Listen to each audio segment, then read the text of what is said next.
If we look at the amount of Ukraine production in 2024, it was around 2 million drones per year. Then in 2025, it jumps to 4 million. Now in 2026, we are looking at 6 to 7 million drones produced in Ukraine itself. One of the problems I've noticed when I've spoken to people about hybrid conflict is that they don't know how to tackle an enemy that uses these types of technology. It could be one person, it could be a state, it could be a government. And that seems to be what's most destabilizing to people, not really knowing the size of the threat behind the drone.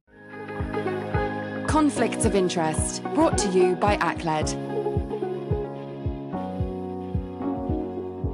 Hello, everybody, and welcome to another episode of Conflicts of Interest. My name is Clionadh Raleigh, and I'm here today with our wonderful Ukrainian expert, Witold. In fact, I have introduced you as a Ukrainian expert, which may make people think that you're Ukrainian, but you are not. Is that correct, Witold? Yeah, this is correct. I am Polish. Right. Very good. Well, welcome. Today we're going to talk a little bit about one of the manifestations of modern conflict that we have all been made aware of recently, which is drone warfare. And in that discussion about drones and what a central role they are playing in modern conflict, Ukraine and its expertise on this particular form of conflict has had a very prominent role. And in fact, Ukraine, and especially their expertise around this, has had a new lease of life, if you will, about how they can guide, especially Gulf states, into dealing with this current and future threat. So very quickly, I'm just going to give a roundup of the current Iran crisis. It's midday on Wednesday, May 6th. So things could change in the next few hours, but there is a discussion about a one-page agreement that's being formed. Let's hope that they manage to get through it. And I'm curious about how this is playing out in Ukraine, Witold, and what you think of this development. Yeah, so over the past 2 months, while the Iran war was unfolding, President Zelensky was signing 10-year defense agreements with Saudi Arabia, with Qatar, with UAE, and they were formalized in late April, what he openly calls the drone deal. What Zelensky explicitly hopes for is that these deals open path to Patriot missiles, which are obviously still critical for Ukraine to counter ballistic missiles, but also, for some other agreement around diesel supply, in times of global shortages. And finally, this way, Ukraine tries to reduce Russia's influence in that region while positioning Ukraine as a global player. One of the things that's particularly interesting about the Iranian war, but also upon reflection, of course, the Ukrainian war, is that the cost of offensive behavior, such as drone usage, is incredibly cheap compared to defensive actions. So the cost of defense is incredibly high, but these drones are very, very cheap. And that's leading to a change within how these countries can defend themselves, but also about how easy it is to get involved in conflict. I really do actually want to focus a little bit more on how the Gulf states seemed to be unprepared for many of the attacks by relatively cheap Iranian drones. Zelensky, and of course, really those in Ukraine itself, have wanted to try to really emphasize Ukraine's anti-drone expertise, as well as offer some exercises in offensive drone warfare. So active discussions are underway with several other regional countries like Kuwait, Jordan, Bahrain, and Oman, and over 200 of Ukrainian drone experts have already deployed across the region. And the connection between the war in Ukraine and in the Middle East is this single shared problem, because the Shahed drone and then the Ran drone, which is the Russian equivalent of the Shahed drone, are essentially the same solution, and Ukraine has spent last 4 years learning at terrible cost how to defeat those. So the result that we are seeing right now is that Gulf countries, but also increasingly United States itself, has been turning to Kyiv for help, and Ukrainians are saying that, look, Shahed and Ran is basically the same technology. We know how to combat it. And most importantly, our solutions are cheap. And maybe one additional point that I would like to mention is really what happened at Prince Sultan Air Base in the Kingdom of Saudi Arabia in late March. So basically, Iranian Shahed drone destroyed $500 million US E-3 Sentry aircraft, which has rattled American defense planners. What is critically important here is the mathematics behind all of the drone warfare, right? So using $4 million Patriot interceptor against the Shahed drone that cost between $20,000 and $50,000 was obviously failing even before this incident. I mean, it's an economic suicide to keep doing that. So what Ukraine offers is something different. Can you actually tell us about what's happening within Ukraine and how Russia and Ukraine are engaging with drone warfare, just so we get a good lay of the land about what a conflict looks like that has been very affected by drone manufacturing and use. Yeah, so in Ukraine, basically every year we are seeing an increase in drone warfare on both sides. So both Ukraine and Russia are moving very quickly and are developing new solutions, both defensively and offensively each year. And then looking at the volume specifically, these figures are extremely remarkable. So if we look at the amount of Ukraine production in 2024, it was around 2 million drones per year. Then in 2025, it jumps to 4 million. Now in 2026, we are looking at 6 to 7 million drones produced in Ukraine itself. The number is very ambitious, number is very high, and it includes many different types of drones, right? It obviously includes one-way attack drones, which are more costly, but then it also includes the so-called FPV drones, which stands for first-person view drone, where the operator basically through using Google follow the drone's vision real time. And then it also includes interceptor drones, which is the newest development from 2024, which are small and very cheap drones used to intercept the traditional versions of these drones. Okay, that's super interesting. I remember seeing a piece from General Petraeus talking about how the drone production in Ukraine is targeted, as you mentioned, in the several millions. I think he mentioned 9 million, but I'm sure that there's variations on that. It seemed incredibly high, and that they were being reprogrammed very often to address the new challenges or the new types of target that they would be expected to hit. Yes, exactly. When a Russian electronic warfare unit jumps a Ukrainian drone frequency, here is what happens. The soldier who was operating the drone calls the manufacturer directly, right? So there is no tender, there is no requisition form, no formal procedure. Basically, the engineer who designed the drone has a conversation with the operator who just lost it. He basically redesigns the relevant components, and the updated drone is back in the field even within 7 days. And this is an incredible organizational development that we can see in Ukraine, because obviously when we compare it to the standard Western procurement procedure, they take years or even decades. And Ukrainians have cut it to days. At the same time, Russians are doing the same. They are developing and iterating very quickly and increasing their volume of production very rapidly. One of the things you mentioned earlier was that Ukraine is making a business out of telling people how to defend themselves against these types of drone swarms. What are some of those tactics that they're able to share with UAE or Qatar or Saudi Arabia? So the most important and the newest one currently would be the interceptor drone. So basically, here we are talking about the relatively small and extremely cheap type of drone. Its cost is basically between $2,000 and $3,000, and these drones are being used to counter, to damage, and to attack the more traditional Shahed type of drones. We are seeing it being deployed right now in the Middle East to protect US and Gulf assets. There is one specific case that I would like to mention. So despite President Trump saying early in March that the US does not need Ukrainian support to defend itself and Gulf countries from drone attacks, after the attack on its military base in Kingdom of Saudi Arabia, they have changed their mind and they have actually deployed the Ukrainian system called SkyMap in this particular base. And this is basically command and control system to detect and then to deploy these interceptor drones at scale. That's super interesting. I also heard that, I think it was yesterday, that there was a jamming of coordinate systems, geographic systems on ships within the Strait of Hormuz, and that it was potentially done in order to prevent drones coming from Iran from going into other countries, such as UAE, for example. So jamming, or I think Petraeus also mentioned kind of a microwave system to prevent drone swarms.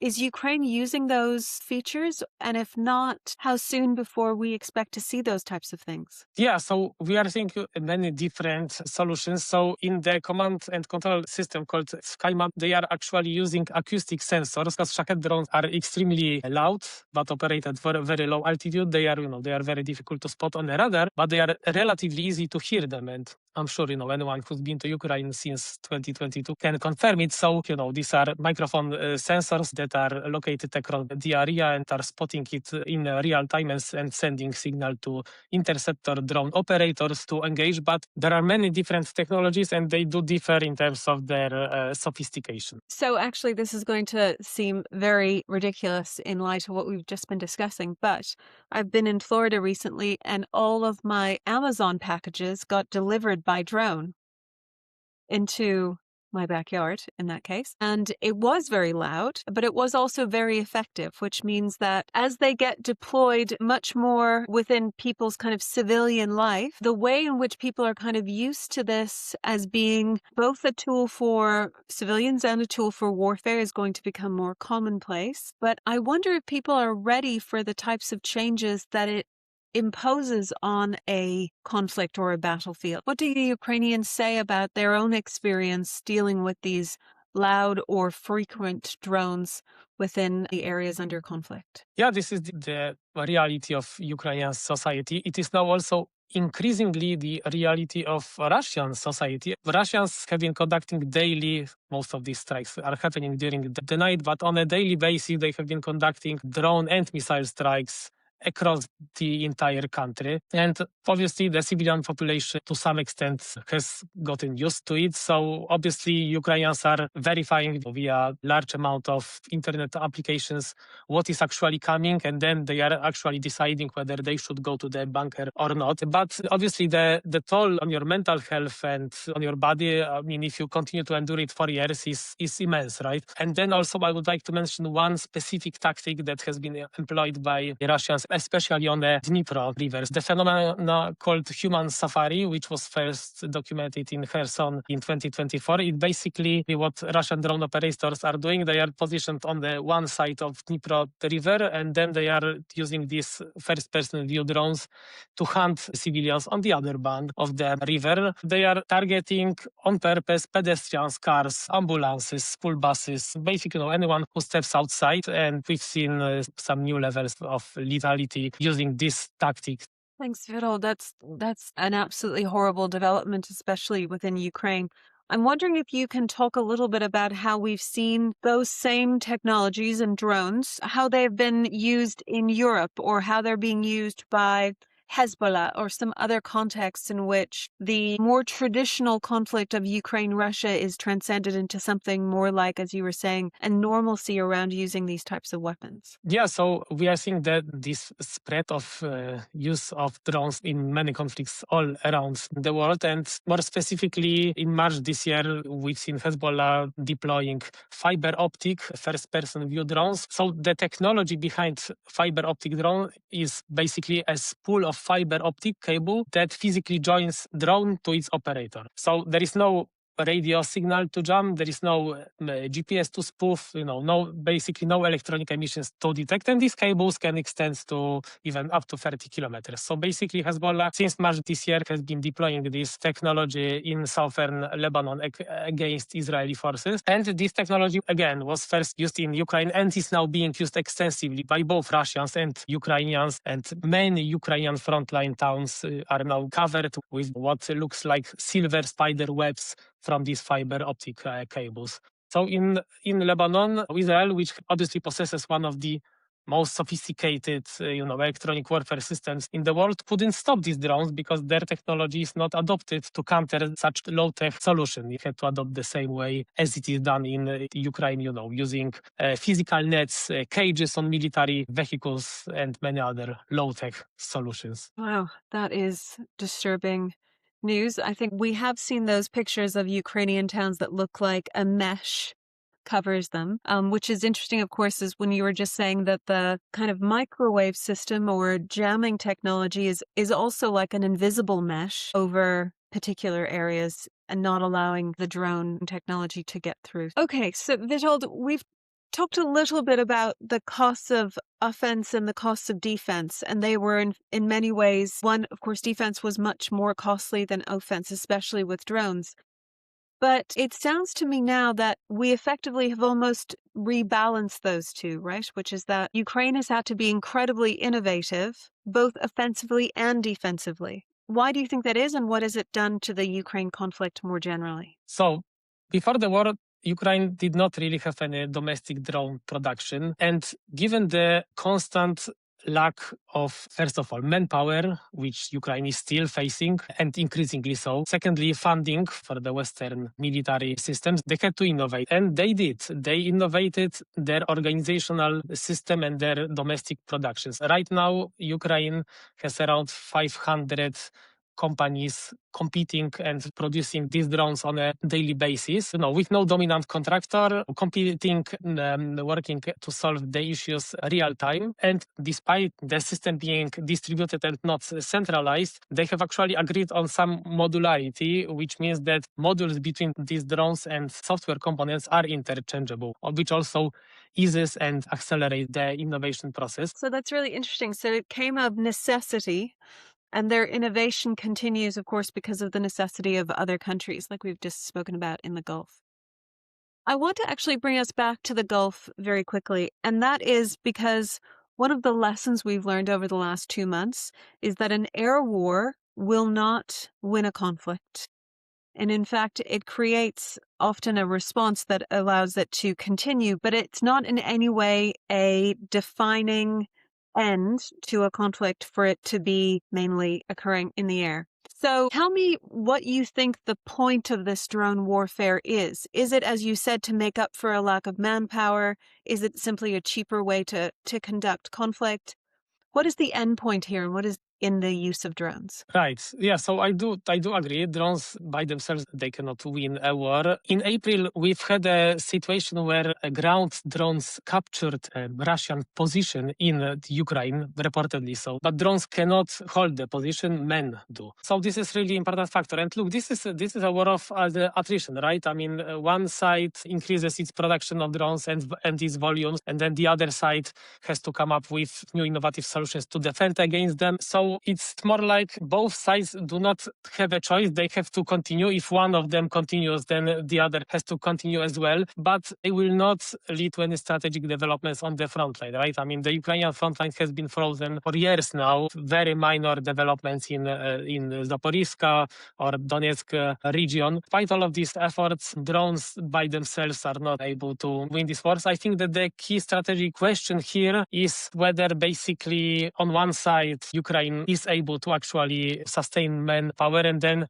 on the other side, whether Russia will be forced to run mass mobilization, which obviously they don't want to for various reasons, but the amount of casualties that are on both sides on a daily basis are extremely high and will continue to do so.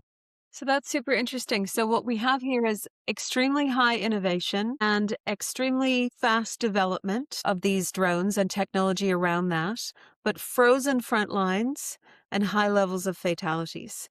And it seems to me like that maybe is the perfect way to describe conflict that does involve a lot of drones, which is that you basically are surrounded by conflict in many ways, but you don't actually make any progress on either side because the technology is just as adoptable on the other side as it is on the initiating side. Yes, I wouldn't put it better. So one of the things that I would say that's an important aspect here is that they're not going to go anywhere. They will become a much more frequent component of our, as I mentioned, civilian life, but also our military life. But the number one thing that, besides what's happening in the Gulf and besides what's happening in Ukraine, that I find so worrying about the drone technology more broadly is that it obscures the size of your enemy. One of the problems I've noticed when I've spoken to people about hybrid conflict is that they don't know how to tackle an enemy that uses these types of technology. It could be one person, it could be a state, it could be a government, it could be the front lines of a much bigger conflict. And that seems to be what's most destabilizing to people, not really knowing the size of the threat behind the drone. Right, this is true, and this is something what Europe should brace for as well. Following the wave of drones that were spotted in Denmark that forced closure of Danish airports last year, Vladimir Putin himself said that there is a large amount of people across Europe that every day will be launching these drones because they can and because they like it, right? This phrase, which I obviously paraphrased, is a great example of what Europe should be bracing for from many directions, right? I mean, first of all, one very obvious that we've also seen last year would be one-way armed drones coming straight from Russia or from Belarus towards NATO countries. And we've seen it in Poland in September last year. But then again, there are these non-military drones that, that have been spotted all across Europe. Some of them launched from Shadow Fleet vessels, some of them launched from unknown locations. And this is something that we will see more of in Europe in the coming future. Yeah, what you've described there is like a shapeless but ever-present threat that we are, in many cases, benignly facing in Europe now, but other parts of Europe, of course, it's anything but benign.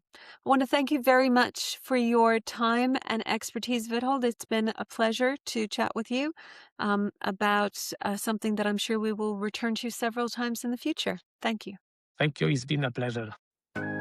You've been listening to Conflicts of Interest with Professor Clionadh Raleigh, brought to you by ACLED, the world's leading source of political violence and protest data. Subscribe so you never miss an episode, and follow us on socials for updates in the meantime.